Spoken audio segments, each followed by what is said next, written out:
Enti ana say asna ana asna me ko don house asna am ko don house on pass folk me ko don ho na ka me kotoko ni pa asa na ya wo league ah obi ya je oh league amoji obi ante mun kan na league amoji ye ayi medal na ye de ma mokora no hwe ne ma na sinsen so ayi se ayi ense trainer ye bobo so de twan ye de twan hye ma ye ne zin Eja be join Liverpool, don't worry. Me Any only that day. only there me do mo pa only there I say me only there ya team ah ntene me for na house there me nko ye kura hian kai akotoko ho wo se kotoko jesi na so na mabruchi kura abruchi obi hu so o che house jesi na na Ghana ha ne abrochire nyina obi a jotum kai asem na so de kotoko ye team kekewu kotoko si religion munyi league na league e beji a obi ante yenka de ye o Oji league na say we dey. kokko no poye wo ye mama jiga pa nana opare una ye ensamwom ahojo hene nana ma wacha no pay ene wo hima nya hwe me sa kankra no nana ya bomu me sa kankra no na meye ho adwuma madama meye ho adwuma pa anopai meye ho adwuma na sere me di kankan na enra eye Michael Bismarck owusu na ye wawoda ti Michael o mami anti Tina na sama Tina owo National Service Secretary say I'm happy belated birthday sanso na menso ene ya akona ma nyina no ye ma happy belated birthday Elizabeth Danso we immigration ni Elizabeth Danso today is your birthday. How old are you though, Lizzie? Wherever you are no we say happy birthday. I'm going to throw some powerful party for you. Me and my party na mo. I'm sure na so wen hu me a. Say na no ano no. Na say ye dey si wa. And ye ba be di enkomo na anopai. Na enkomo e be di no. Ye be hwe nsem be ye enan na mo no ye be kam you no abom na fe ya hwe eminu eno so ho no ne afa na makoma. Enso ya ebeto ibagredam ye ne ho nsam no. Na dem operation mo say operation Thunderbolt 2021 no o ma hyase enti nana ajeman prempe na dem coordinator nana baby a wo bia me ma wache no pay me chia papa ye hwe kwansan kwache no kwenya wana nke no abetena na ya hwe hihia na dem fo mo ye ade abonti nana ajeman prempe na dem coordinator baby obi a good morning enti e be hwe na dem fo so hia mo ye na ya hwe maya 2020 kwadama kuma ko 6,000 emaya 6,000 in the nyinsa ye e wo Volta region so 6,000 no research e ba na nsenya e kire se wo hwe a because of COVID-19 nkwada etina firu mu dodo no a e fa yefunu ni titru senior high school form 2 for no omo nyamai pa eno ye hwehwemu bi e ba ya ebisa sadenti na nyinsa ni tumi e kosoro ententem sam ana ekosu hu so abasabasa ye si wo ho ya ka ho asama kire mo MPP ma yoku no basabasa ye si ye na obi kwatwe seka yi ase na idwudwa amanfo no dwa obi tirimu na sefo do twese kan no ya che no eno ya seba ko behwe na yedi ho komo ena Ghana National Association of Teachers for so de nkrata aba bon teacher se enuane yede beba nkwara na di osinia ha ho no enuane ni ho nti ama sese no wo ma kire fo no ena ebre esansa kwan de so de wo ba school eso ma na aduane di aduane no so a ema sika se fi Ghana fi Ministry of Education and Ghana Education Service eba no and the buffer stock no na se fi wo ba de nyina ntumi ma enra nwumre nko a was me na me no bi di nkomo no pa kan say schools bi also prior wo mo no ebo a ye de ma no say on supply ne ma no first the that's like kiti bi me ho no ni sika na do kwa kokoye ena ne tuamu nso atumi che enti sese no ohu de onye no ho me ho school no so hia nuane no e de mankwada no so adi enra na dwonko a ana me no obi edi nkomo kan sasam no enti eyasem hia se atumi hwe na edi nkomo te not for tumi to omu no mutuo aka no na ye bebisa se anamombe na ye tu dia fa se na be betumi aboa na saa ohawi ye besia no sanse se komo de wa ye kyewa de wo hu da ene ye no kore pa eno ye bebisa asem no so nkomo na kwakubu ahen deputy communication officer edema NDC kwaku boahe e wo me nchen e wo oye hasini na mso me yekotokoni no to be fa ne hasini me hunahuna me se kotoko ye team a the whole Ghana your support pa kotoko ye team a ye so ne e ba se e fe wo has for ba se twemu ana manya hofro mo office wo se your office eh mama office dan ne ni office eh anya kumase ema uni mo ye ho office o ye ni aye office ye sie mo office na office ye han o enti de card set to be ko na card set to da bi na ye office o kase mo han na kase mo obi na me se kase ni ho mi hui some na person me Ogu boy ya ji me na no paper kotoko ye team ne wo de nya team cry pe ye nkwaje league ayi cap no ye hu ba bia ye de ho ho jibadu me bona baso for fact Dennis Miracle Abuaje MPP communication team member omeka yensa eti oba ye no be din komo na fe Desmond Ntu Twumasi or political activist wo mu mienu na kwaku boy ne Ntu na be kame so ha ye be sha se na fe bripam no dia kan ye dia to aso ba dwa fo makwa ba yeja Ntu bi aboko eja na da roma sorry ya wada no pe ya isu atogu form di na chese adumo bia da boko nanso aka ni aka bebia yira na emi ahodo ni yire nte wa onim se nkran ha de nsu nya peti kakra bi pe na asemaba anye traffic a ebeye manholes and traffic ba kurumu pa traffic a med demand sana maba bedu ha traffic ba ho pa eja kwabna yes sir wohu mo kwan su heyi depo heyi uhu se kwan na mo ye aya nsu to a yeyi anopai enti ama traffic anopai yeyi traffic na achifiti achimota anopai ba be see anopai yeyi as we speak kra no honi this is serious. And sometimes you ask yourself, say, engineers ni omo ye ya kwan no. Omo drawing board no so omo draw foforo. Anyway, said you can ye bedru ho. Omo draw foforo. And some bi o kan na wan hwe ye no wano akopa. Yeah. And away enye hanko various overheads are ya yina flyovers are ya yina obekọ asie na nsuo eta say ukọ Malam Junction the same thing Achimota the same thing of Anko the same thing Pokwase well Pokwase there say efe na nsuo ya 20 min ko ho enko say there o de o de ho ma na ebo beba nti de wo hunu kwaku so ho ye phobia e Kata masters phobia e wo bo che my friends Togwe on we see you Togwe you see what bibia on na team no da no tete a hey che ke from team be no enye kotoko ke from ka so kotoko enura na ofri kwa so ba ye na wo de phones pa what me kan kire what phone no ya ye dada nti imagine foforo obesa bro foforo nti udru ka so overhead na so na to ani a someboard ne bo ho phone so papa ne bo nso ofo ebuta Isaac last week Adekye ne Peter from 4x5 kwan ko to bi o fofo nti phone bi a opebia na kofo du ade no nso no ekoso ye pa ke from se wate wa ana adoma ahenku ana asaman kese ubuta se opeke frames enterprise a phone papa bi a opebia ye beton bi a me da se waso chiao meje no so wo frefre me hu to otie me da se nti ke from se ma che na no pay ye hwe samodom ye mfa ye nsuo yi ye kan nsuo no ho asem na ye hwe wo hwe de esi north east na ye se pan kron na ewu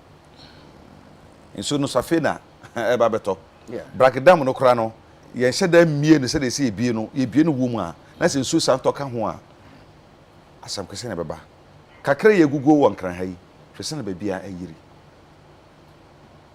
me ka sem bia na no pay o my God na nko a edusu to pebre a ye ntigatam edusu tobre a na ye de na ko kire koli lagum ni etim ensu to no mu no na edusu tobre na ye tim o pesi an kese etumi tim no ye ntim kwaku ade ne be de fada sade wo se de be ya ensu nsem ye betumi ye firi kokra ye nya firi won po ye betumi ama eswate mechia na ofofo nyina ne wahwefo nyina mechia menua nto ya come on come ye malama on come title pa o cha o say free be bosu ni na maka say ye gata na nyina ayi choke ensuo to ayi be hu na mane eja ya na me kan even last week kura me kan wa ya ana abeto ye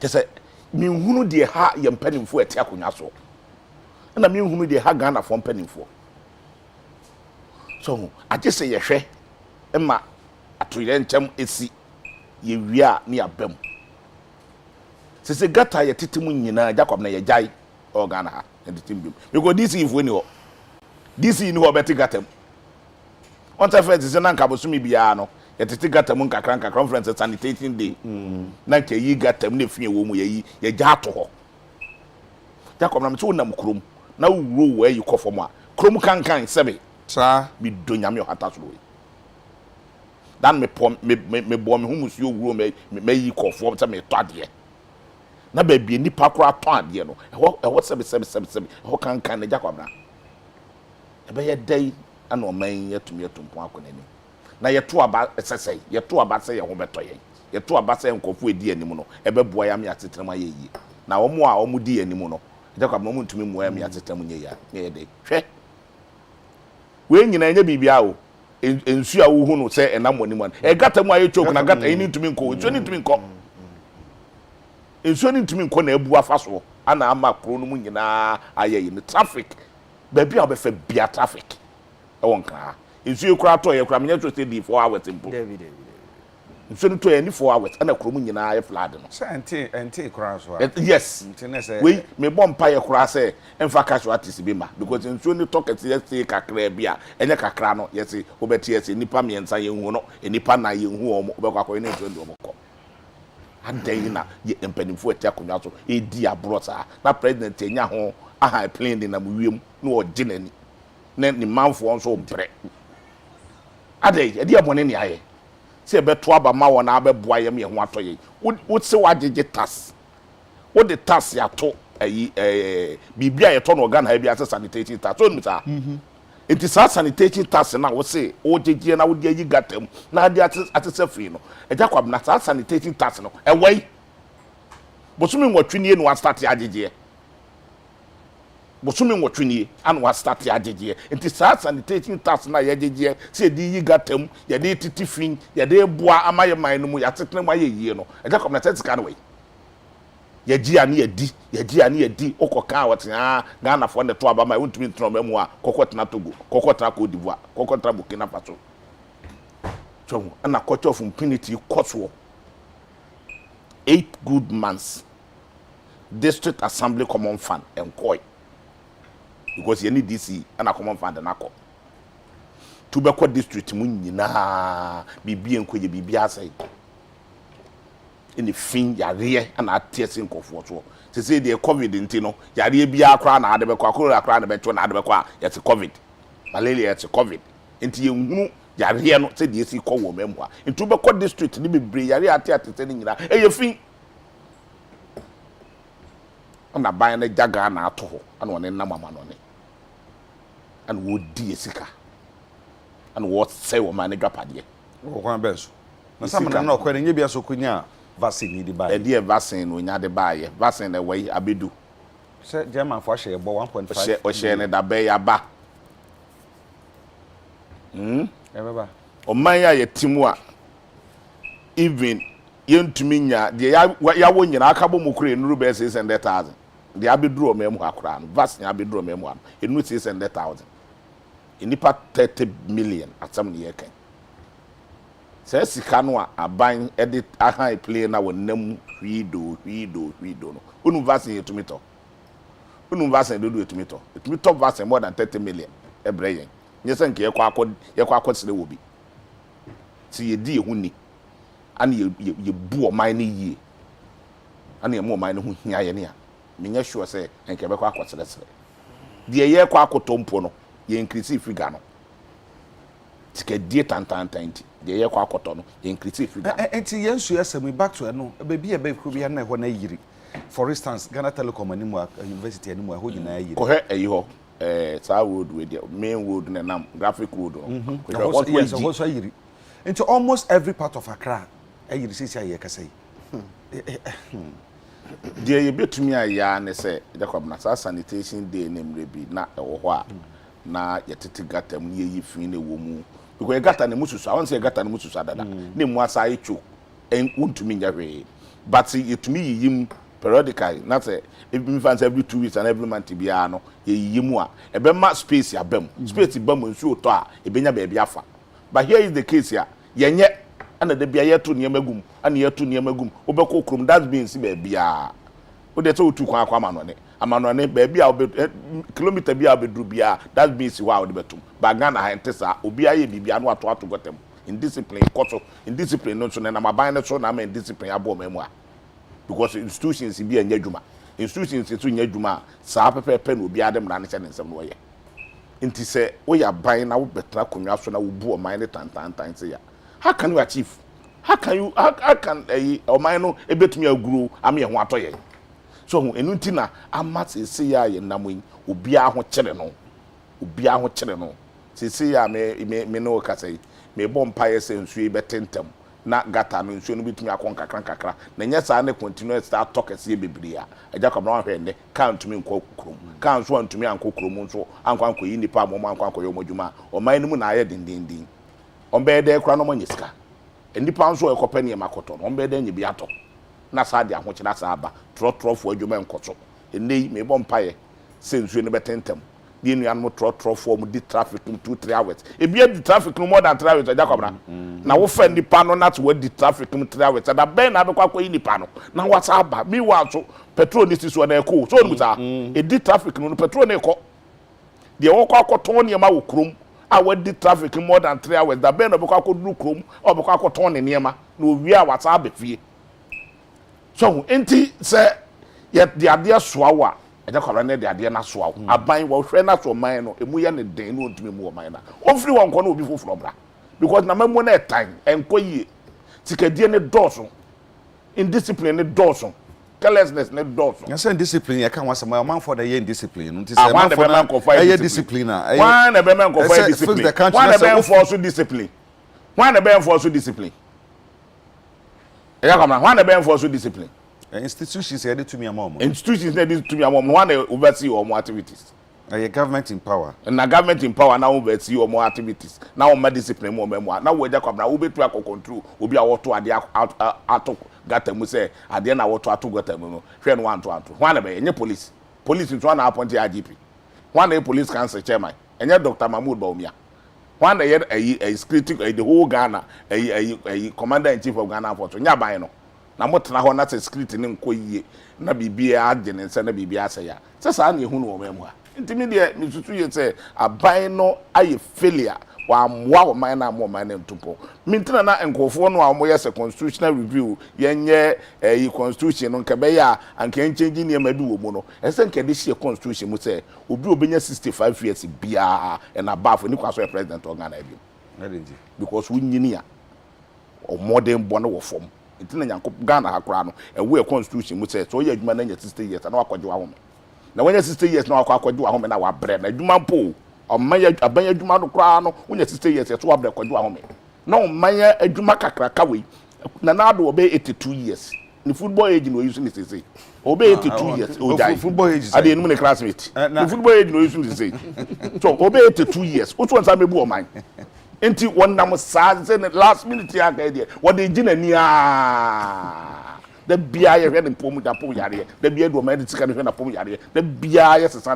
ne doctors da bia ye sesa ne ndro da bia ye sesa ne ayi ade okọ ayi ufi se ade enti no okọ okọ gina pom den no ha play because ba ko no wote wotima na na chini ya ne ya na omu oden njo opede e luxurious obetumi atremu no wadware na ne ho watumi anonom ne nuro no yetumi aboa no na watumi anyina ache nke ya wa brand e be 65 years do do menu a ka se do me ya tete apansa mun menya cho senka e be duru ba bia ye duru Kwaku boy me dase ene also the other from na abono nkora ponsema mienu ene so nti ye bebo mode se bitumi aboni tawtaw na yetumi asoro so na yakọ sede be ya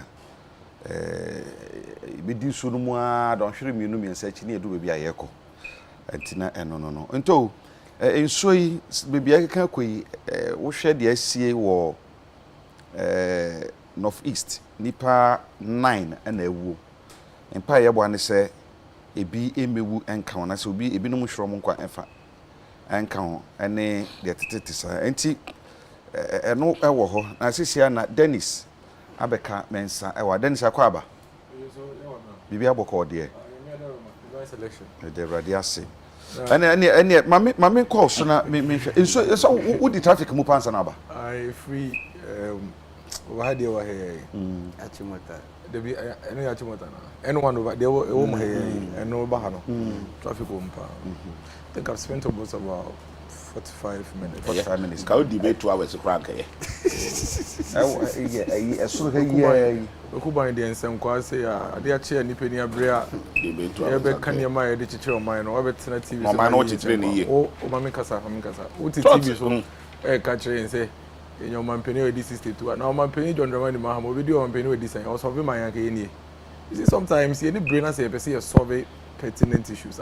Oh, better ha no keka oh man bo for say wow to be call mining site ka che enko so muntu gold inside your mining say you so what better TV so ka about we I think sometimes we say in there we do baby me differ the kwaku kakra say kwaku kan so nya tumi ya no bo mo motu nti obi sa no na tumi ni wanya yes nti woni hu kwan kra so better TV so nti wanya tumi no na wo da so tumi no we friend morality I just say sebi ashawoni a oba be preach me about obrabopa so I just say wo ashawoni oh babe chemi abrabopa and no one say na make he doesn't have any moral right to be on baby afoba na is car kwan baby ayiri baby ayiri I think say it's an issue of nkrofo here careful a free na you are away a free me sane en one no and I'm join e wo papa ye enim he e kwan dem there's no problem with the road and of this ahaye and e be abedru friend saying aha gan telecom ye ya nimu aha nti me ma fa we mu Achimota na wuduru Shell filling station nimu won so a wonom say no reduce kakra ba we dey ba me dru Shell ho no me fa outer lane no enyiwe na me join here but I don't the way there was another session be I think somewhere around Jowlu baby I say it's sad and for me who I think it's high time I be call out some of these engineers. Because to be very sincere with you, say, on minor unisika must fire coin, on my unisika must fire coin. See, do baby a coin as I and they made to me the miniature on my pain, John Dramani Mahama, and another Danko Kufado, and I'm penny medi anymore. But say, on my penny and on minor Yiskama was an engineer, say, Quacoy coin. Now, why your coin I leak and I dam. It will coin film video, me dream one, I'll give you an example. We do golf house golf house we be our technical shiashi we technical East League how basically as a dam you so toya na hoyema you so toya what the salon can do they are here to do windscreen why should we do that to ourselves and contractors and engineers now omuji o manage car omo yes I adwuma no how do they feel some strong no pa how does it make them feel say why you adwuma so you say ye na yama mo kwan na makoba say supervision wise no enhye da ni ho secondly onipa ne adwuma na adwumpori oye o agency kokko ne baby enti sanka tumi say meka oyi fapo na yi minister na sama peni na say road and transport minister ko kan say kwa na ya de ama no wanyi ni yi a we say utua kana kwa na say no adu sika be ye say say ye kwa na atu o ka wi na oye kwa na say kwa na nyi yi a wo contractor adu sika be ye enti sanka ya enforce emra no na supervision no ye supervision ni na 10% e bi no mutaka no enko ba bia na se ye the French man sanke no ba bia we me know you adwen but you see sometimes at certain point in our discussion you pause on politicians kakra they deal with almost they are part of the development of the nation e be boy me know you adwen but just imagine say ye kwan almost about if I say 2000 kilometers of road across the country e be a contractors by be a 120 and a 150 your engineers egu highways any urban roads any feeder roads or adwuma no any supervision minister be no engineer ye kwan so I just say omampeni John Dramani Mahama na na Danko Kufado omo nya kwan they are not engineers omo akwata former minister for roads honorable Inusa they are not omo nya roads engineers and you know on your roads engineer what department of highways director omo engineers omo feeder roads omo urban roads there are people responsible for these things maybe they, to be very sincere with you say me call na say bia kwan yenye etutu na nso temu a be the many besa omampeni how do you do but that man IDC you know now how do you monitor for example there's a interview my mentor for example and I'll give an example now project remember example and say me see office as MC near ye kwan wo me potema me were resident urban roads engineer and a resident roads engineer o madwuma no me kwa hwe no mamienu adwuma ne timelines ugu so wana BBS o ye no wo ye afa na ba me kokra na say adwuma ne ye ya e be de say me to be di mani hu say aha yin so nya ntoye ba so ta e ba yiri e engineer na ye na adwuma so be hwe say level ese say mo feel dru no wa drain me patcho ba drain ese say mo ye ne ade no mo ye but someone yes say adwuma na e hu sunsanso ni na che say mre bia no what would happen na so but it's always going to be an after fact. And if it's going to be an after factor, what is the role, responsibility? Can't among your force and today I want to be as non-way as possible. Come and penny John Dramani Mahama Asem. Come and penny and Danko Kufuado Asem. For Monton chain and there on a pay. Near say, Aquana na and no. It is the responsibility of the engineers and the contractors. And I'm even and so contract and crass a bra. Maybe betroaso. Meji uska kofa usika na fa be kwan no kra so obi we na ye betumi discover fa ni na exactly na me ka bibi say ade ni siwi a na ye say ye ko drawing board o say hwan na yakọ draw no fufuru say it say excuse me point is say see our engineers and the contractors should do their work and say highways engineers no omunye omadwuma and say your friend is saying, I'll give an example. One say every for every people here. Yeah, you come. A one walk one. Would they say Jumaya movie? Also, me engineer. It is a minister. I'm so a crime never first one be poor, a boy, a baby born by. Also, we had the net name. Why is there this so maybe? They are more contracts. No, I can find net. No, why is be I fear be not there. Don't mean to be family.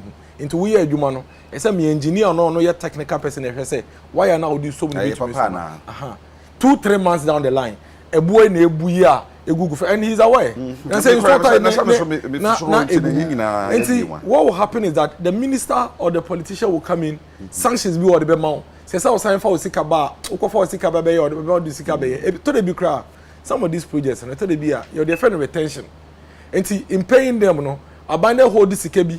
Waiting say be insurance period say bibia am touch money this kind amount it is as can po ya na wo ho as bibi touch more he betum there but contract na wagi ni sika wie opa to me retention ni chew e ma retention ni kwakọ eduba na say ni pe wu and that is why I am thinking say eja kwabna anope nkwan de betumi a yen fa ye ni nsa engineers no more highways ni urban roads ni feeder roads any contractors na eduma no ye de mom no say ya tama ban sika ama say fa kokoko ye kwan. Yes, a 2-kilometer road, bitumen surfacing, any drains, drains, yes, you know 10 centimeters and I say 15 centimeters. And you be a quack, oh, yeah, 10 and 15. A BM answer a bit defining even dimensions, cry, or the bayers are drains. Engineers no money are buying a year, you man determines into what engineer not for so many almost the point. That is the point. As for the politician, it's easy. Yeah, low hanging fruit. Very easy for you to point fingers at us. As someone can imagine about one of the newspapers, I say Public Accounts Committee. I hope you more bonomantem. Now, Majashe. Majashe, because I just a bufu. Just a time can say. Sikania de man is on Fankoyadian. Where this can be? Obejina or can we I'm sorry. No cool. I mean how man now you better wait was technocrats no. And it's because you know the example. Minimum institution be Ghana. I war Western region. Branch na wo ho no. Penny no down no. Wo mu akonta papa bi anfa nkyara ban. And as sika na ye oman adwuma no waji sika no ode asi abrosa eto aso miensa asan de arante oman adwuma bi and be try no ye ho bon ye politicians no ye ho bon it ye to the bia in some neighbor say now can ye na mredi pick on us which is fair justified. Nobody will hold for us but she say wasuma wo de adwuma OMC what put in place all the structure for revenue collection into who will be our finance officer our revenue coordinator or mo adwuma no so be kwa ko jiskaba or no finance officer no any revenue collectors na hyehyɛ ɛna receipt na some of them revenue collectors no no twa ba ko no de ama nti collector bi akwa receipt mienu okura ban de na ɛyɛ original okura finance officer de nti oba wo ho no beje wo property rate 1,000 Ghana no ate 1 Ghana I'm telling you, me in my municipality I unfolded this and I'm telling you this on authority. There were times in many municipality obi akwaji obi sika 600 Ghana cedis for the property rate. No, I recorded 6 Ghana cedis on your politician. 6 cedis on your politician. I still have records of this. Some of them I fired them. Those that we can retrieve the money from them, we retrieve. In fact, obi revenue collector and the salary here baby 500 Ghana cedis. Now ko fear we see what tema community 25 our yembe show. Me hu ba ko me yem hyeme. Na adeti na say nipa na say dey ni na wie no ye na 2 million more politicians ya dey amamo. No nipa no ka say where this car. You see I thought be a you be a friend of white crime. Say what white crime as pa na analyze here. Your chronifita obi to be I'm telling you and you will be a obvious. For example, be at the make a sports checks here me call around and no be me knock any penny fee no ne dan me say want your property was me tia me say for receipt bra or the receipt the beba no na okra receipt 600 Ghana cedis okra receipt 600 Ghana cedis but receipt buy 6 cedis and no there is very easy for you to get the money back from the person. But there are very white ones be when you to your pass ya bokro no nso hu baby scanner uni baby scanner fire but uni enyina so a wo betumi dey holding the panel responsible. And that is the exact examples I hu in road construction industry no. First of all, answer na contractor dey benye adwuma no. Engineers no be the design of the road, technical specifications, drains no, a U drain and a V drain, a covered drain. You be a covered or baby ana you be fill it up to how many inches. Ariana you be use boulders ana you be bitumen surface in ana say you be asphalt. We engineers ne dwuma enye highways and enye roads and highways minister dwuma. In fact, roads and highways minister ono sa de onim. Ye tue obi ka ono ahye da ko school. Into yes normal we nyina awia not the technical document no aba na for minister be signing off and no signing off no be procurement and no be procurement na contractor no so fees obetumi ayo work capacity no ono so aba be den aba be the question is it the fact say contractor na anye na dwuma yi ana engineering specification na engineer no design your the ma contractor no and a contractor no aye na mum enye papa. And these are things that are outside the purview of the politician. The politician between me and say issues na be wiere ntesa na afa de kwan ya dan dami. Na afa politician na be fair contractor. Na wa fair engineer. Na afa say asotwe bu we bia na wa twe. Dia me say technical people no so no. It is high time obia enye na dwuma. They are always hiding behind politicians no. Because no asem ba ya na ye jat wo de kwakoka Domahama asem ne yekoka na nado asem yes asem na kasa no asem na kasa ya and so a lot of technocrats in this country they are not doing their jobs but they are hiding under the cloud say oh they no in discussion in discourse nyina politicians nyina your politicians mo shede wo do ba bia mo to me I agree oh no me know you agree na saying there was a hospital in Kura and maternity ward FM in Kura na maternity ward etian say oh yes na into MC to where dey na into hospital administrator onim san Nkura ho Nkura Nkura to say kusie o Nkura to say kusie and on a platform the MC for the area na among for where dey edinatem fair enough the back stops with you but can we begin to make people responsible for the details make them responsible for those things and hold them accountable to it say yes sir you be sure say enya resource in kakran ansa na bia so twene de keka ho be den e be ba emobo me we bia mete nso otoyi me yem hyehyeme endo anadwu na amanda anadwu nyina amanda mi hwa na nsen ya na abande ekwan ya da me ho ne ye fe ne sen storm drain da me da e ma contract obehwe adwuma wa ye obehwe ameda amenda no hesika etua na emobo enti all I will do is I'm a phone na my friend MC na my company or be fair contractor na obonechi but me wu endura between endura ne and say me wu no just do our let's do our jobs as citizens and me that say Dennis na some no de ye be koso aka na age say ye hu ɛho bibi anse bi gyae ento ma memra so na fe yɛhwɛ enso atoto eto me se me tie nyina me dwene se be ya mekɔ fie ho esa se binum se enso ne nte ɛda so to ɛba ne se ba bi ayiri enti baby aka obetuma fa shortcut bi ko obetuma fa de akɔ fie kwa so wotumi amfa ayo ha ka se de amaye Adekye ade ase ni nyina no ade ne kwa ne kɔ so Jacob na yes, me da se ma mi chia kwaku ni Dennis Adekye wa bien ehia ha anope kwaku nyo de she se mi sa Adekye bien kwaku nyo de she se me ne wo na ya Adekye aha yo ba oyo Adekye oyo Adekye oni kro ba de ye Adekye senior brother no we so yo de she Jacob na o se mi nuanu nyina ka o ma kan nsɛm ni yie baby o ma kan no ne kwan no na Jacob na yes sir ade ba ko a meni omo enhye da en gree e wo ho ne say yedi blame ni nyina ebema engineers any technocrats any omo a omo hwe you see the point is sometimes omo office chief director ne nasifo omo they know say asimesi wo the contract in manner obetumi aye adwuma ne perfectly but the politicians will write at the back of a note give the contract to this person obi oha or a musician ye be hunu na musician turn to a road contractor what do you expect to say ebe free maba you understand the blame is chief director wo ho only send the boss ni as a politician what the note aba say give the award to this person at the end of it to me yashi.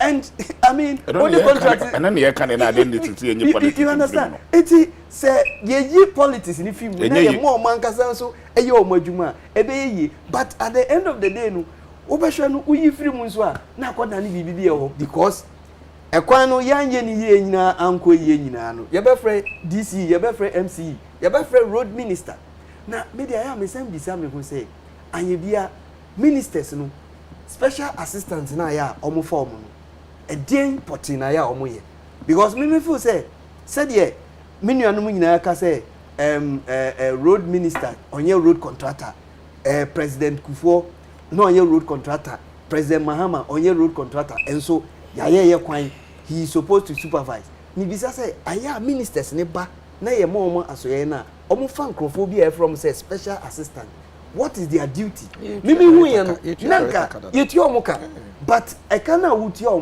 that special assistant and so won him dear be efa jumedie na minister no eba because offer special assistant not need the say be or party boy you should expect to say some of these things will happen so offer special assistant to a minister and say offer assistant sabi nimdia or no or the beboa minister no say the be a minister ne co site na niam bi nko yi a onu betumi hu a kire say but in pempi no your first special assistant based on loyalty to either the minister or the party. Inti no ube na special assistant no or this ikabutu tika kese emu odu but onyashi hwe say omemu ha de bia meka say de bia before obe constructive road no e dey na say odwene ho first drainage anameboa inti ube tu drainage system gutters ni na sefo ube tu mu to a level bia wo hwe kwan na oba beye na how they are young drainage but in pempi no ye yellow kwan ni wie ansa yakwa ko two gutters hwe kwan bebre na won kran krom ha any gutters se ofa you can say gimpa e kire honum e ba besi jowlu ha o ma ye kwan no but there's no gutters it is ensio to a ensio ni sanifi soro ho saa na ba beta efomo na omo saa area ho nyina no flood akwakosi se wo hwe kwan ya eda monim ha ye ya wo hwe kwan ya ya 3 lanes ho gutter na ya wo na eja kwabna omamu ha pe ena otumi hu lorry kwan ya de bia meka 2.5 lanes omamu ha pe ina ye hu say engineers ministers yatumi commission a kwan ya 2.5 lanes and you ask yourself say it is a half lane da ho no what is it meant for na se yeka say be a half lane akodi obi botom a obi begina chi aka say enye nokre but it is true because se wo hwe planner na initially omo de be kwan na bibia che say it's supposed to be 3 lanes but ye wie no akwada ni 2.5 lanes obi a question because sabe ye nyina ye ti ha ye ka say minister o president to omo road contractors, but at the end of the day no ma ko gina ho omo call aman bi so no omo hu say omo kwan no omo ye ni 3 lanes inti ye the back room ha ni enso ye ni 3 lanes ba ye de no ye ba ya ba ni 2.5 gata eda ho contractor shase afi baby a obia ani tua say o wu twam a ekwan yi gata e de emuso eko baby a I say eye enclose amanfo nhye den hu no so wa ye no e bia 10 feet eko the towards the end of it no about 6 feet. It is ensuring the force if you chire bar ebeba bedu baby a 6 feet no then office ABC. That is what is happening, and you can attest to the fact say ye gates a ye wo mamu he nyina no empempi no ye hyase a ye no kese but eko the tail end of it no na abemwa inti bizanza denti na ye nsuo no eba na the force na eba enya sa force na emfa nkwan kosi ye wie se ohwe gata enam alajo a de beba ebedo odomi ye kan say odon animu a baby a hyase afi mountains ne na sefo ohwe the way a omutu amnana na ebesi alajo a close. It is ensuring the force na eba na ebedu ha ebe yiri ye de bia na yeti omemu ha na ye kase na nsi ofo amanfo nadmofo moka o na ni nyina no ye taxpayers money na ye de yesanye kwakọ yesage wu me de me feel say engineers na nye omadwuma yi a yes politicians supervise those engineers. That is why we have a minister. The minister has a special assistant. What is the work of the special assistant? We should avoid these party boys as special assistant. Na yemfa omu ni mindie ombetumi aboa minister. Omu ya form so omu ye directors omu say ade. It's like it's you see yafa me try with the 2 minutes. Yafa a minor fa engineer on your party boy. Or your director. Or some sort of staff bibire. Omu hwe adwuma so omu mboa minister ye adwuma. Omu mboa minister say. It is so the person money free one question. But already the other can say minister no assistant, no minister assistant. Minister no kofa no so e man for party boy. On fat na be say e mo no wa fe o mo say. So what some a can see na make say. No, but I'm just say who can say minister no on your road contractor. No, but into no director no. There be our director, but director no owo no. Who minister no what note the ama director and say no, that is speculative. Oh, I can tell you on authority say I can tell you on authority. It happens. Then I road contract. I mean this you can say sir agenda 1 when it comes to road, we realize most of the contract came from when it comes to road, remember when it comes to road, you can count the number of road contractors in Ghana. Let's no. I mean, sometimes we shouldn't wait. When it comes to road, you can count the number of road contractors. Road contractors say you more NDC, or one of you more NPP. The point is, road contractors some you more NPP, or one of you. It's the same. Me say no thoughts. All I am saying is that we say minister no, the assistant now offer a party boys. Now, on for technical, I'm only saying that what about if the minister even decides to pick an assistant? There are people who are not party boys. They are technical people. If they are not doing their work, I was going for another people now. So if they are not doing their work, what do you do? That is why I am saying that as a country. That's why I'm saying that as a country, we should begin to. As for young politicians, they won't absorb ourselves. It's belabored. They are low hanging fruit. The back stops with us. Hey, they are saying you know we are doing. But for us to get results from some of these things, let's begin to pick out technical people. Now they look almost invisible. No, you can disagree with me. No, you can disagree with me. You can disagree with me. But make me feel say unless you don't want to face the facts. Say me a minister. Now me release this car. Say yenye ekuapem obosuma se kwan. Me release this car. Say yenye ekuapem obosuma se kwan. Na engineer or not say Department of Urban Roads designing road no any award road contractor no ama contractor yeah road contractor na nipa na site no akoye adwuma na nsu ato no nsu afa ya untumi man be blame me awuja engineer and director no so yes sir what would happen is that that will happen because you see it will always be an after fact an after thought where after adena say wie no these Tanka people will go and hide. Nobody is mentioning them. Nobody is talking about them. Because when we are discussing it, Kwakuboy and myself are attacking each other. You see? So those people are hiding. Once we attack each other. Story yeah, attacking yeah, attacking which is fair. Oh, attacking them. Yeah, attacking let's not allow them to continue to hide. That is my point. And Public Accounts Committee. Otherwise, what are we talking about? Most times, Public Account Committee say almost na se sika die bia ba bisa ho say after say yaka say yabo sika na aba ana obi edi sika no, what happens to the directors? We don't hear of them again. Because Obeka say muntua sika we. Do we do a follow up? Sika no eba ana na ade ba ko nso a mehu about ye Bagri Dam hu semsemi so ka say yenkambo be kan bom o ka say yenkambo ade ba ko mehu about ye Bagri Dam hu semsemi ni say over the years abaya ko abaya ba. Can't we do something with this issue de bia ekuro bi bie ni dam na ebe ba be yiri yen e wo yen ye kuro. You see, northern region de bia edu emre bia opesia nsuo short omo ye fupo a omo ye nsuo e de aguso na anye bia yentumi en channel sa nsuo ya ye nuanom ebie e de ba northern region into various dams in the district and as areas say eba ne say ombe hia nsuo e de aye omofu a ye betumi e de machine bi atum nanka ye de aye irrigation amoma na me feel say over the years no our leaders and I say yempanyifo a yedi anim no, they don't seem to have plans for that Bagri Dam, and all that they do is say embrani babedu no nadbo munyem ho ready, then we will see various titles are yebe caption ediama sa dwumadie na yede kwakoye ebia ne say caption about for this particular one year almost day Thunderbolt 2021 sa Thunderbolt 2021 inti insio ne babe yiri yede boat babe siso near the aqua farm. That same idea would be said Thunderbolt 2021. Couldn't you have channeled that idea? Say, if you were ye beer, yes, dams.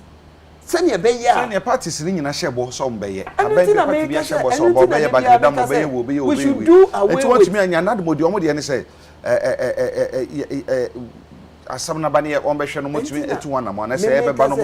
we should do away with this party manifesto, party promises, and move to a developmental agenda. Okay. Say a developmental agenda. You say northern region, northeast, and I say the eastern part of the northern region. No, is your toy. Na so mu bie Bagri Dam na ebe hadwin.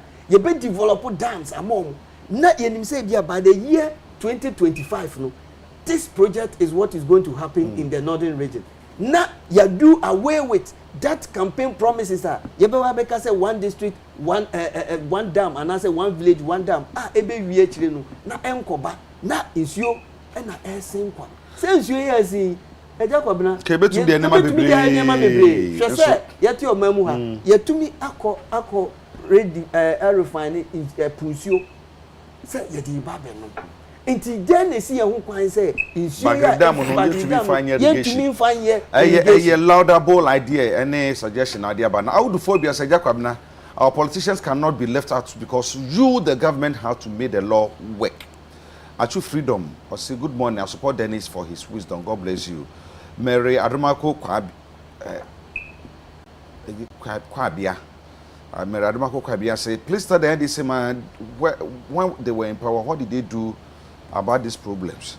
Farouk Tamale also good morning. The food shortage in the senior high school is a disgrace to the government and the Ministry of Food and Agriculture. The agenda of planting for food and job is dotted. Patrick Opoku say why do you allow Kwaku to talk as if they built all gutters and President Akufo-Addo has blocked it? This man is not a politician at all. I say, Karim Mohammed Kwabena, please tell them to stop talking. 10% from the contractors so they can expect very well done work. Hey, I say, what done Brofun any able to? Sami Akwe Kwabena, what Dennis is saying is true about revenue collectors. The only way to check them is to do strict revenue inspection. It is big cycle of corruption. The auditors are also part of the problem. When they know auditors are coming, they do tradition, and some auditors keep quiet. Nati Prince Fifi Emmanuel, good morning. Jacob Nosikwaku should stop what he's saying, blaming sanitation on government. Did Nanado ask people to throw rubbish around Accra? When Edis was in power, wasn't this issue still there? Or they were blind to see these people during the NDC regime? Yeah, no, blah blah blah. Then is school some saying, GS said we are near some. And so Omoka, na I'm sorry, nuts. Say food shortage. Until man could any yet any new school. I had generated to Omopa na said the Adena Kokoyeno. I'm sure by the beginning of this month, yeah, and I said, Busumi Yano. If you had the Wombako strike, I needed it. So G and so she say, a January, it's which is which. Look, I think that this issue is a very simple matter. Say, not to Wombako strike by the end of the month. Said you are in here. And see, you say GS also a better now, a Dianini or no Wombako striker. But I mean, Missy Andra, me checks from some of the schools. Mitiwo News, most of Kwapman School was mentioned. I think Ganas was mentioned, Presec was mentioned, and it's not true. I think that sometimes say news be say bar. We should also go behind and find out what exactly the facts are. There was 726 senior high schools in Ghana. It may be say there are 1 or 2 schools we have isolated challenges with supply chain because when you say in Duanin Semono, GS Yama buffer stock. And a buffer stock was also a supply in through food suppliers and I say contractors. And see, there may be occasions of maybe some suppliers reneging on more responsibilities near there, you know, especially for non-perishable food stuff. No? As for the perishable, the school nankasa neto, and the school nankasa the top perishable ones. No? But the non-perishable ones, you know, now suppliers in the court. And see, if we have isolated cases, I mean, those are things that immediately the headmasters, once they bring to the attention of GS, a buffer stock to me, are resolved. But it is not true, say, 726 senior high schools in Ghana, Omuo food crisis. I mean, where are they want to be fancy? In the Nsroma secondary school, I had to say, insane. And you know, I say accommodating collab. And it's something that will come out. And yeah, they will be to me this year. Where and yeah, they are. Ube to me a concili, GS be to me a say in the no be a concili. Are possible so Kwapman school, mimi school. I mean, to be seen a koye. Say na you can see almost about 1,500 to the whole school. A command on one pay we numere. Na you say, omo school is not possible. And yet possible. How is that going to be concealed? Say Manfi Girls High School, almost about 1,800 and na command the omo. Omo ndi dia no omo ndi we omo ndi numere. It's not possible. There may be isolated cases, but those issues, you know, when they come up, it's an issue of management. When it comes up, I'm sure that once the heads raise them, you know, they will be resolved.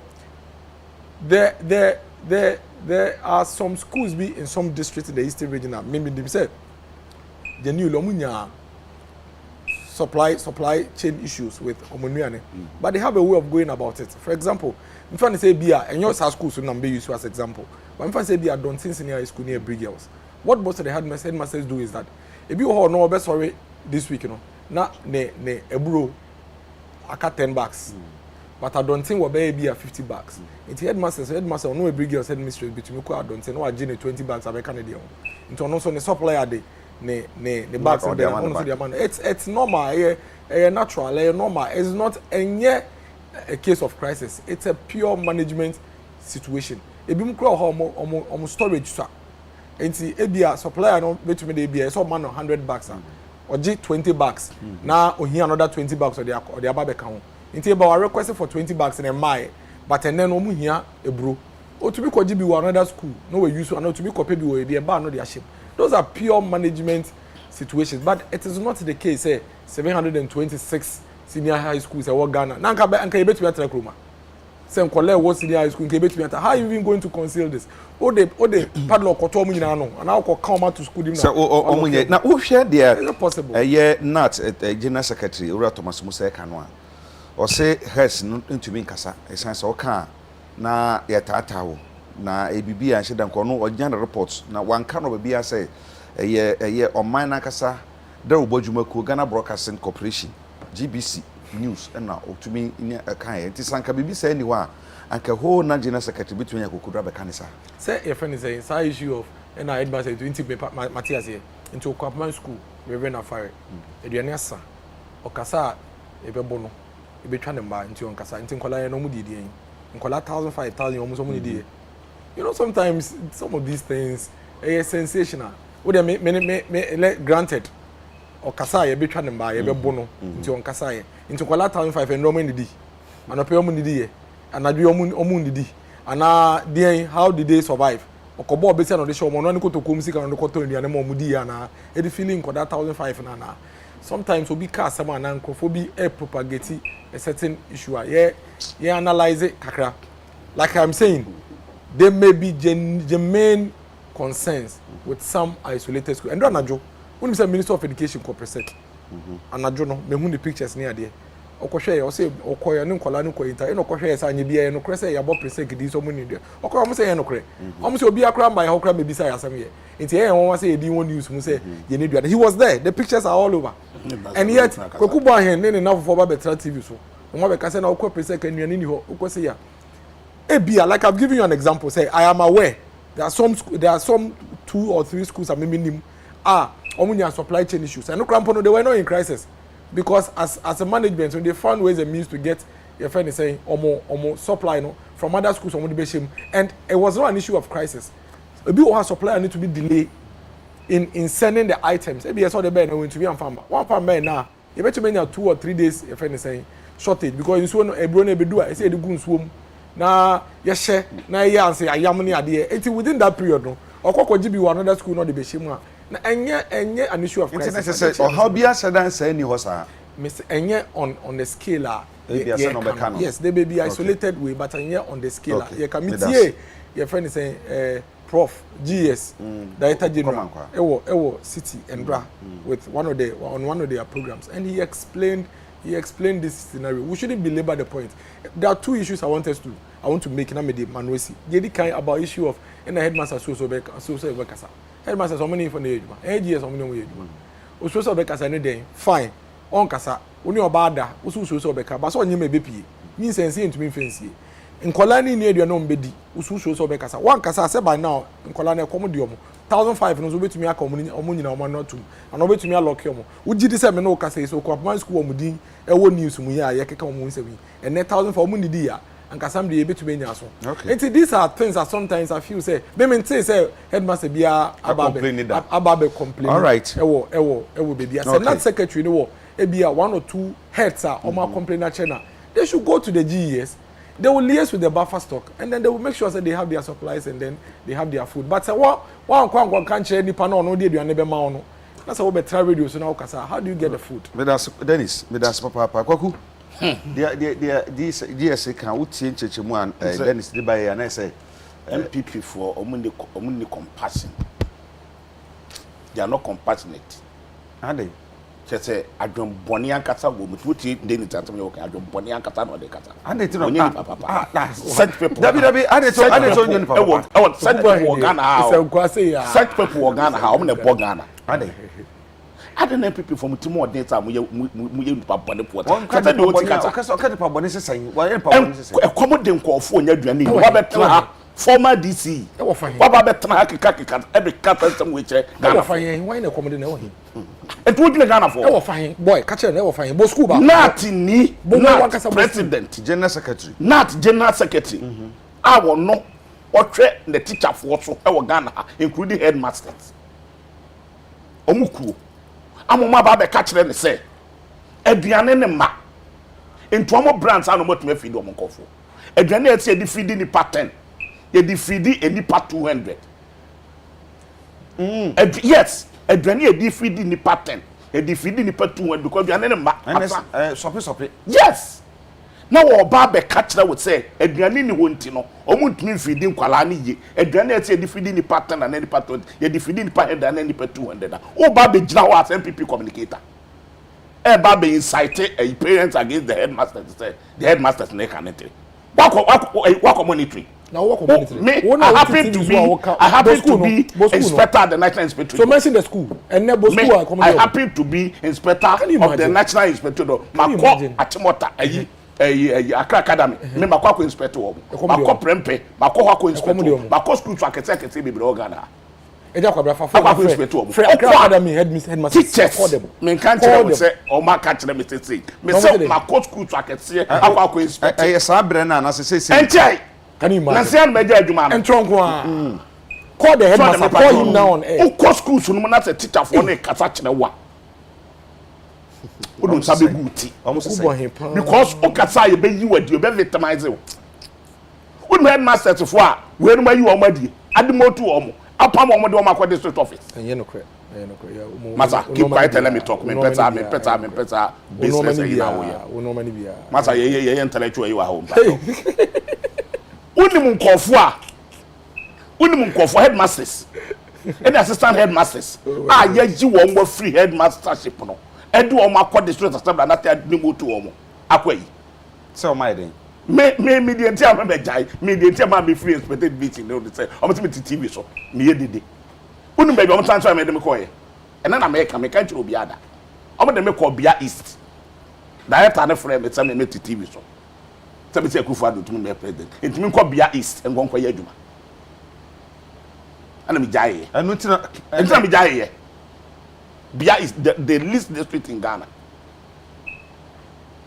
ana me jaye say wo tina TV on TV to me ya for some pie on chira on secondary school on TV to the bia that time na frame that's a gina be former director general and Kent pokwa mankwa o de me money din offer me catch them say me TV so and me say hey me say radio agopo me say na do to me president na nke nsu achi kura anko de me be ko nsu achi data juna ka say chiro wo de wo masa okay masa me pede wo ye no mani abre nti na me kata ate no me say teachers no a wo mo kasa ni nyina obi asuro ye bayi wadi me say me coach schools to my taught schools to grow be 200 e wo Ghana both primary and secondary school 200 if you could did district 1 year eto maybe na mo pemi akra na mo hume with me call ye me to region e be 1 month na schools nko am supervisor e about 50 na mo say school ni wie na mo ye school no pansam wie a na say a teacher for the woman no ekuo no kasa say aduane ni ho a wo mo bedie na wo say nya carry jata ba betra ba be different say aban ne bon ho modi buffer stock no ye dem MPP for para cheat no mo te no mo surprise aduane no aduane so mo surprise 200,000 no ye dem mo 500,000 sir yes MPP for more organizers near MPP boys and the surprise aduane ne ko entom ko to aduane na no mo de akọ say sika no o mo nya sika mfiri tu o mo ka entom agya aduane ne supply and aduane ne nko go to buffer stock or said go to buffer stock or said oh baba be tra wonnim dia wo kana baba be tra na wo be tutu ankofo aso enti aduane ne nko o ma supply aduane e bo 2 years na edu omoka e bo 1 year na edu omoka o ko buffer stock aduane ni ho enti nkofo ni nya aduane ne from coach schools no enti school for aduane kakra na wo ho no ana headmasters ne kakra unu say o mo di free secondary school ba yi scan na chese nka buy so the co school and come the free secondary school 30% depend the co school more ya kana 70% omo say omo dey atodu na go buffer stock enti 70% in the chairman people for boys and girls and omo dey supply aduane ne ko enti headmaster no wo school mu ho no school dan no ho ye free coat me paint because ye di PTA enti be ko secondary schools ni be fin kwa ye no ho ye nya ho because headmaster ni to me di PTA no dia o dey clean ho obi the message by Abraham said it has come to our notice that most of the schools in the central region do not have enough food in the schools me say my aduma was expected meeting more than 4 years enti hwe o ko secondary schools na enkonwa mpokro mo titwo nyina bubu o buta headmaster no a o ka kire wo say what throw letter called district assembly because you PTA. And this is district assembly, no, where you were called a district education office. Only PTA. In that this district office in Yakunyaba. First, I need PTA, and down who you fear, PTA for an plenty. School down who you fear. School there be Kurabua, PTA for me Babeboa, and near PTA, in Tuba Corner, school when you fin. First, school soon can get the crown of watch mine, PTA for watch mine, no more tutor, watch my for the car. And I say a liberals no more to do those more. Yes, I net here. Now, was Mr. Tomoka to see a PT. It is school more because why fin. Yes, a man called Anso Edjuma. Now, what Tiana winning with your walker, Obi IDC politics, in telling a young guy, a bar, your ma politics, Katakati, and in your travel radio to Kaka, Poly, two of Fukre, and now two of Fumu, to go and one a day in every moon. Young guy, politics in tea. Now we can't run another travel radio. No politics, no politics, no crescent teachers, no headmasters, and headmistresses, no any will say, anywhere. I did so when your boardroom make us say, school must catch out with our car, your baby wadi. It is here, me no kata says here. Can you come and then call on the Chadier? At in your trail, we move on top of the Fraban. Ted Bush be any school, but headmaster been between the Kata. You can't throw.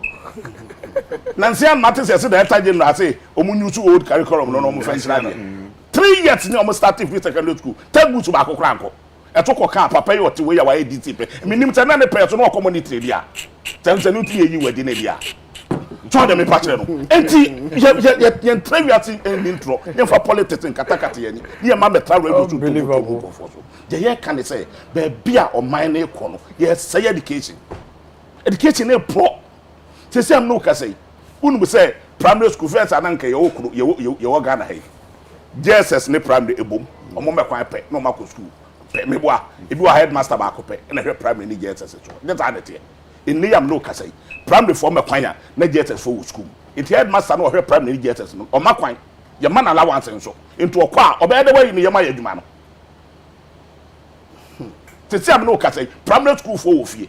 Or Mamma Quine, JSS for school. JSS for that school. It headmaster no need a teacher for one because some schools offer a almost friends upper primary or much subject matter in Tomu to meet them from a P4 a copy JSS 1 JSS 2 and the teacher back on to watch them Marcia or P4 P5 P6 it do period no one say primary now watch the number quine JSS new school teacher in Antona Catium came a quote no yard man crank for their buano to say what's on Maquine into a school mobile way in Yama man into a connect teacher for the NATO on consent and education a conform and a pro. Na ye ka wanya kukodro communicator o kata maban e be trata the teacher for ne kan o pattern nat no woni mu desne nat general secretary no wo hwe ni teacher for ne so nat general secretary no wo hwe a teacher for more than 200,000 to 300,000 teachers no a ma report wa ma no na wo ka no o pattern so no nyanta se no wo ye ni ha na Ghana head of headmasters association no Charles conference of heads last one back say edwane e ba do kre e no so omo free secondary school niti no omo chiro omo tika bia ma ho school dey say ayi mine one na ye Amedia secondary school headmaster o ameka na last year ya say free secondary school challenges ye dia ba no e dia ho kire e no how na abre wo mo enti abani nye bibi fa ho na ye kan we ya na wo what abetna na what abedidi obi the message be say Jakwabena I am SMC chairman of one of the Arabic and English schools in Kumasi.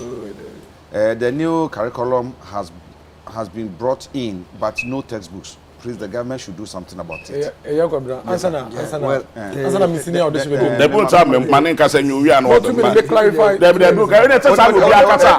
Sano we are Kasa. They do so one Kasa. The man will go. They no Okasa Miss Makasa. Mate, they mean Okasa Miss Makasa. Yen second. We are the Adekye program. Man, intro to. Jami. Man, intro to. Obi amebem yo mati so kata no mo so ka we be kwa second round we na baby abio okosoro ba fam ntono twa no mechi otwa ntono ya manika to bi amebem ena no hwia no bebem ke nat omo ya hifo Jakwabena nat omo ya hifo teacher for enye omo no mo che nkoda na de enti se teacher for kire nkola de na teacher for ya ba out abeka che say omunye aduane omde be man kwala na mpacho nka ye boni bia na sanka nye boni bia enke aduane se o aban pa utie one of the policy free SHS policy yaba ana meboa nti se teacher for identify say e bia policy ya odi bai edu mmiri bia aduane shorto nti ye bo amane say aduane a shorto aban pa what are you supposed to do tie na iye ana meboa na fomu aba na hwe kwan a obefa so a obeya saa aduane shortages ebeba but we dey see there be that aduane ne shorto yi bisa hu say enkaisa nka school for no omuma kwan somewhere 15th of September at the 28th of August yeah yes omumre fi at the 18th yes omumre fi it is a obi tietire na sesa niam we nyina akoso a ontumi justify say oh why no kure aduane a short 20 years mufra ne in reality no time 28th of August is so ba no anka so ba 15th September busumi emse butumi pam na so ba busumi atwa mu no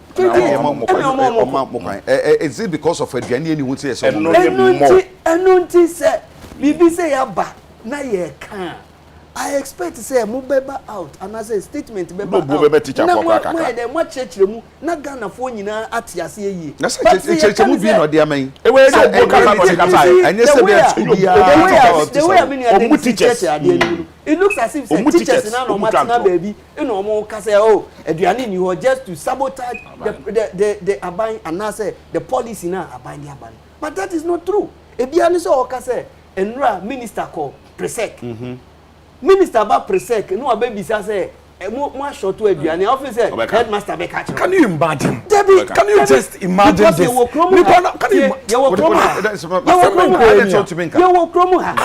kromu ha teacher ni bi sorry ka say or challenge ministers any educationists e wo hanum say so omo jitu mu say free SHS no ekoyi a omo fo mo manko onye e dey ni say ya friend your friend and I am friend. So you see, nyeme bia akoso ama obi ahunu. Obi asro. I say ya ye wo so no. Say asem bi na beba e na obeba out aba be kan. Na wusro. It say obehwa amamu a ekoso no. Asofo ayedi. Obi ayedi eni ye hwe de ko. Na say sebe. Mabetu say wo si ewu na wo so wada. Me ye den kebi.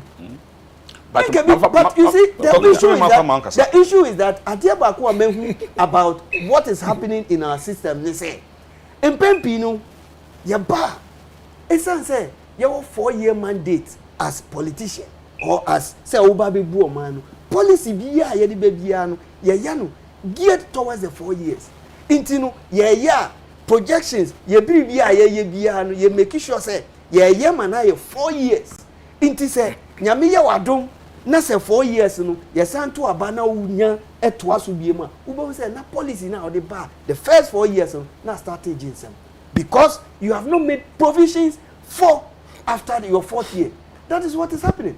Na sanka policy here free SHS policy, yes indeed a good, but bisa who say educationist mpanyifu a omu akukudam omu matter when it comes to education wo mamu ha omatufo say dia say ni yeah ebetumi sustain your free SHS policy but essence say politics manya yentu aba mame manya mintumi sign enya opportunity to rule again no mayenye whether say ebeko yo anenko yo ni aye nti by the end of the 4th year no ubo say na aginsem.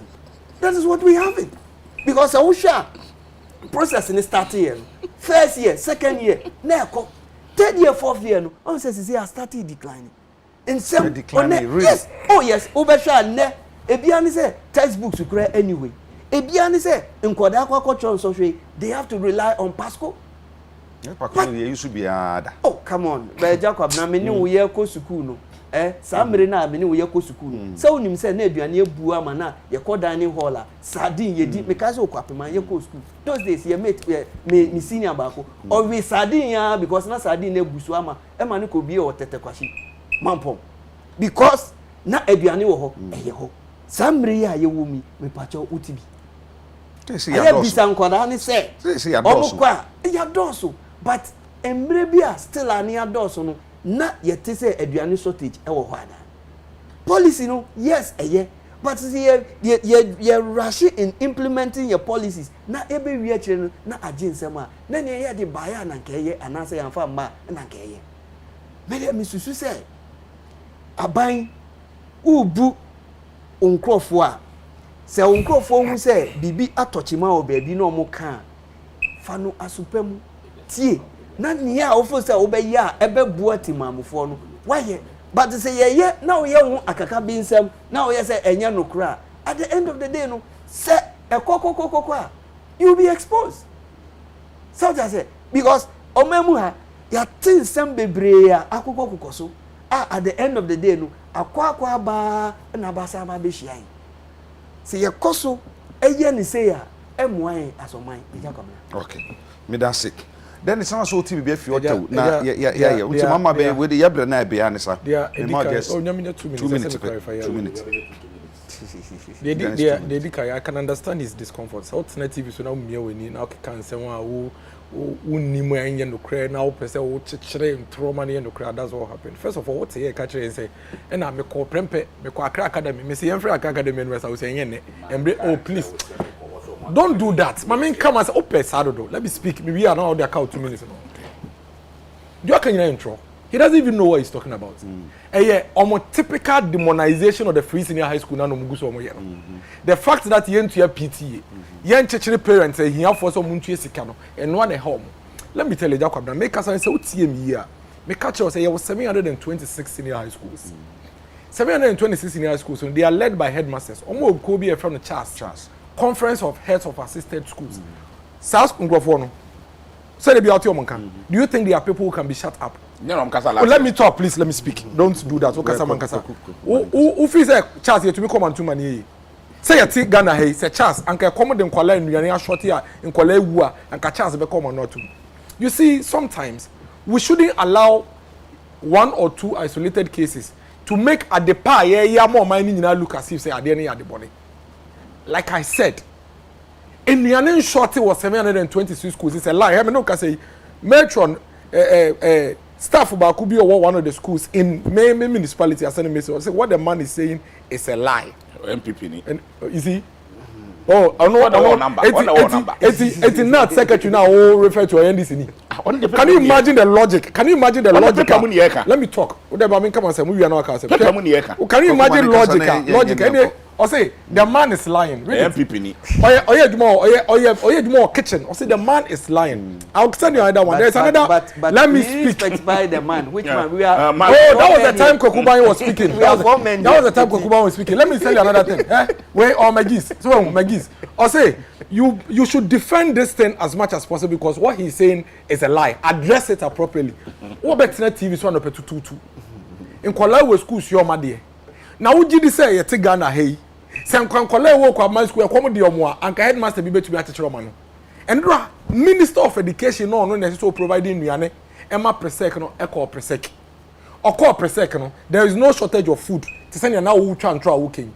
What the TV so say, headmaster need to also be catching minister and say there's shortage of food. In the minister, no sebi, now doing here, Juma. Or could do school him not in Kolano Kasayano. In Kolano to also make catching minister as a minister no pay NDD. No, let's stop it. Why are we doing this to? Why are we doing this to ourselves as a country? Anyway, I told you for the start, say, listen, there are genuine concerns with some of the isolated schools. There are 726 schools. So even if there are food shortages in 20 kra, does it represent the whole? Does it represent the whole? Even if there are school shortages in 50, it's not even 10%. Does it represent the whole? Yet, the director of Ghana Education Service, I will say, or catch there will say we are in this unity. That's a complete lie, a palpable lie. What the TV so transfer? Okay. Professor 2 minutes now, so. No, I'm wrap it up. Basically, they are papaika speculative so a typical of him. The same thing about I want to be in this way. And this is somebody only issue credibility to your person. Then it's no. Then it's the assembly. Share. Headmasters. Why they are saying Dennis. We say first time we this in there could be about and go for the channel so headmasters equal friend Charles omo meeting quarterly. Last year, last quarterly meeting. And a church president. I want the child here or Kumasi Hamedia another line. Or no natural the only refuge like baby. Or Bekasa, yet Beka say. Free secondary school and the challenge a brave woman, and near maybe we almost mean yet. If the secretaries are by the banner, it's kind of mark into August or see a commoding Colana. Address the current situation and stop speculating. We are confronted with say. And Quarantam create from Kuskum Kukudi, Yateso. Yaten Qualani dates here from Kukudin with Skumono. Yateso, I'm a Qualana Babe Trefi. And I'm a Diano Munyan. Boscuba, and I may make catcher will say. Adrianena ye de ma wo mo no say na aduane no esuane ntino ye chem wo mo kakra I heard my tabet power catch nkwala nso mo aduane ni anopa na awia na nyi kakra ye nyiwadi enti the problem o won say kakra na wo ho no obe make use of it enti say ni pattern ana ye say ye ma aduane dia ye de kitua bi fa ni patu be ba betuo mo ba mo ache ne kakra na mo akodi and no ana nat omo headmasters na friend na kachire no omo dey report akọ no ana ono wo kata who go school mu come monitoring nothing inu a ono general secretary the whole Ghana teachers and headmasters more than 200 to 300,000 chenate no ono wo be kachire wo say aduane ne nko shortage aba since when na who say unua buffer stock ne so surprise schools aduane obi kwa dia ba say na say rebi dia ba so no so wa adwuma yes buffer stock wa supply ne bi da say o ka say e bia 1 year nchi o mo kan nya no kore 90 days ba na e tuaka 3 months me ntwankwa na go buy don't ni ana onyi ni ntwankwa odo ya pipi ni every on the supply every ni na supply then entiam kwa ni am check oko presec no na school phone nyina from form 1 to 3 na na wo ana say omo mo chonso omo mo school na komo no yomo eno asem I want to address obusa wasam I like to stick to the substantive matter. Because the issue is that that's not true. The issue is that population of Okwas is over 1,000. Omo mo chance of no omo ndu 1,000. South I say. Inti say no minister akoho say sia na say okasa e common ni omo a. Menini be ya dwe. Na yes say asem ye ka. Nipa e wo ho no omo nuru. Na ya no asem ye ka. Yes, number ni wo ho a. Na akola ni school evidi no. Only school why you talking about shortage when the kids are not in school? What the man no nti Nienti America sansa me mama what ya say nienti a adenti na 15th na ese so omoma kwan no. Ya mama kwan 28.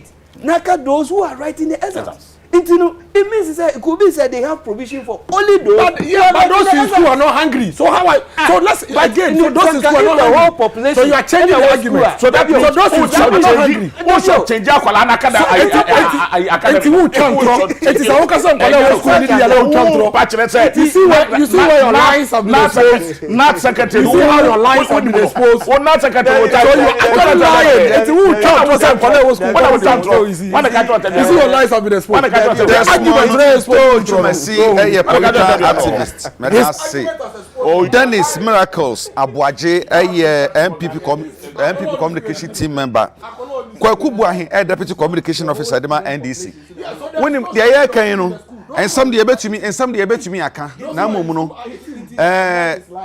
se ye nokore a ye nyina ye behu se ye nokore so behu na de tie ne se ensama ye kan no enye se bi a ya mo the message ba na atembidie ya bam ba ne nyina mu no hayen ye ne ya de ahye sanse ye kan nyina mu se teacher for ne hwe wo mutie so ho no wo ho a you should be bold and say it's enokure a munya kodro nka se nya nokure so de a na mo hu se de sitie sanse mo na motemu John enim se hye mu se duane wo ho se duane ni ho metuma be bisa opa a na be ka nokure kire me opa o nka nokure kire me se me yesen training na mom no se bibisa ho na se nokure a na mo aka mama se nyina hu se ade se na ti ampa na sudwatumi aba se enimu nso a na mo aka na sudwatumi aba o ma ne chicha ne kankoti hu masue bia siti bia kakra wo mu no e ha adwene ye pa nti e be sere se be hwere nyina esisi no ama o ma no akora nim ye beda mase se munya bre na mo baaye na enenso eye minipa bia wo da ma menka no ansa ne asore